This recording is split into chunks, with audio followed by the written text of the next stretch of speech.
I feel nauseous, believe me. Never had a lot of shit come.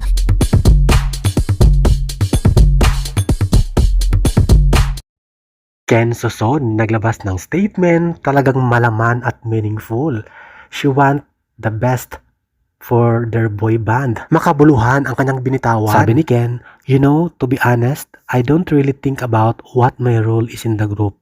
I just focused on doing the things that I know can help us.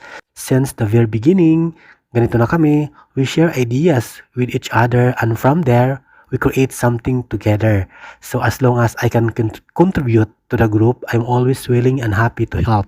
Kung ano man yung role na kailangan kong gampanan or kung saan sa tingin ko may kulang or may puwang na kailanganin, dun ako pumapasok. Right now, I am more into fashion, so tumutulong ako sa styling namin. I feel like that's one area where I can really contribute. And when it comes to music, we have Pablo leading that side. Talagang maganda ang sinabi ni Ken, walang iwanan. Kahit nag-solo na siya, ay talagang andun siya palagi to share and contribute something new and something good for the boy band as SB19.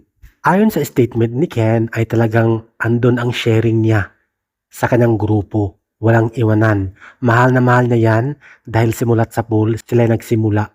Kung mayroon ang iba, mayroon din siya.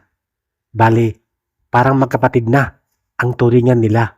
Kahit may solo career na, may solo music career na itong si Ken ay talagang hindi niya iiwan ang kanyang boy band na SB19 kasama ang 4 na boys. Subok na sa panahon, subok na sa pagsubok, sakripisyo at kahirapan para magpursige para sa pangarap sa sarili at pangarap sa pamilya. Kaya iyan ang gusto ni Ken, walang iwanan. These fucking clowns who were all taught they deserve an ounce. It's only worth it if you work for it. It's only worth it if you work for it. I won't stop till they hear me now. I won't stop till I wear the crown. I